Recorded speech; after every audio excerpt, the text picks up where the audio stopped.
Dirk, Willie and I, we had this friend of ours who was opening a fashion shop in Ghent. Very trendy, very nice, and in a beautiful place as well. Very well decorated and stuff. And she wanted to do something special for the opening. And she wanted to look at it like a vernissage more than a regular opening cocktail. And so she asked Dirk and Willie to go and play acoustic for the occasion. And then they asked, no, and then she fell ill or something like that a couple of days before. So since I had been working in clothing as well, I called her and said, you know, do you need some help? And she said, no, I've found somebody to stand in for me, but if you would like to do something for me, why don't you come and sing? So that's how the three of us got together. We knew each other, of course, but we got together in order to just rehearse a couple of songs that we played acoustically without any amplifiers or microphone or anything in the shop, and that's where it all began. Well, I think that everybody who's recording a song, everybody hopes for success. So I think it's always a little bit in the back of your mind, I mean, that you hope for this, you know.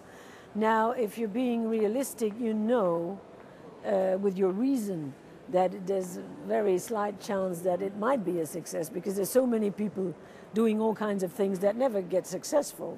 So I think it was a surprise. Yes, it was a very pleasant surprise.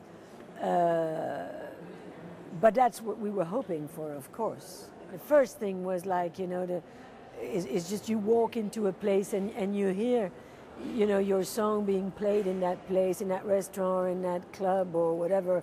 Or, you know, I just remember when I was at the very beginning in the summertime, I heard somebody driving by and I heard my song coming out from that car.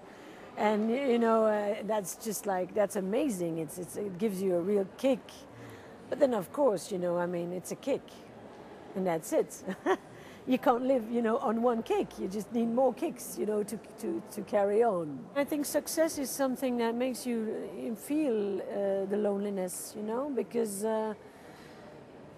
also because of people's reaction. I mean, they're very excited and they're very, you know, like if they like you, they like all want a little bit of you and they praise you and they put you on a pedestal and everything. But that's, you know, it's nice, but it's not what can really fill your life. I mean, to me, I need deeper relationships than that, than the relationship that I have with the public. I think it's nice, but that's, I mean, I prefer. I mean, what I need is to have a few good friends and my family and people that I can relate to and rely on a more personal basis. You know.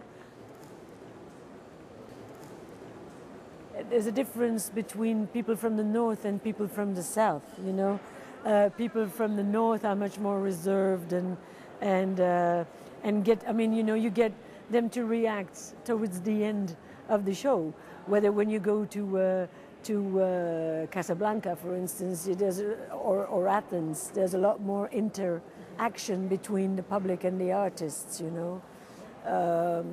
But as far as the public is concerned, I've found out that we have a very mixed audience.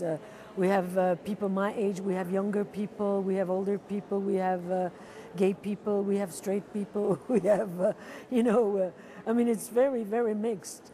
And I like that very much because I just think it's, you know, it's not nice to live in a ghetto, whatever ghetto it is. I like to play wherever people want me to perform, you know. I mean, of course, I have, like, you know, I have a soft spot for Lisbon, for instance, because I think it's a beautiful city. But then, I mean, I like Istanbul as well. I like Jerusalem. There's all kinds of places that I like. So, no, I have no preference.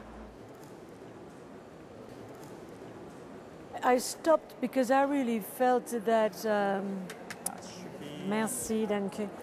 I felt that I was at the end of my rope a little bit, you know. I had it's like, you know, I don't know who said that. If it is George Bernard Shaw, I think, that two terrible things can happen to you. It's like, first, when your dreams never come true, and the second is when your dreams do come true.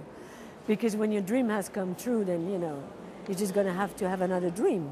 So I went to school and I studied, I followed psychoanalysis classes, and I finished my high school, which I had never finished high school, and then I went to the university and studied 1 year of philosophy, and then I just thought it was too serious for me. It was just a bit boring, and, you know, like being amongst intellectuals all the time, I just thought was not my thing either, you know. And I think that's what's a bit difficult for me. It's like I like very many different aspects in life, and you never find everything in one group of people, you know. It's when I was with the intellectuals, I just thought they were a bit too busy with rational thoughts, and I started missing the music and missing the pleasure of making music with musicians and being silly, and you know.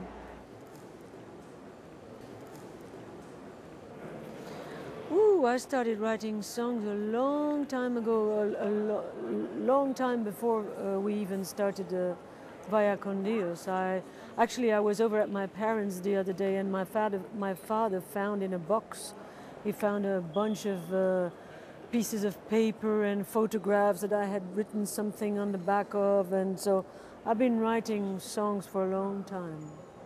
Ever since I can remember, I've been writing things. In my dreams, I wanted everything. I wanted to be famous. I wanted to write my own songs. I wanted a perfect life. I wanted everything. At one point, I was on the verge of quitting because I was already in my early 30s, and my son was getting bigger, and my parents were sort of saying, like, you know, now you've been trying this for years and you're still not getting anywhere. How long are you gonna, you know, like it's about time that you think of settling down and have a normal life.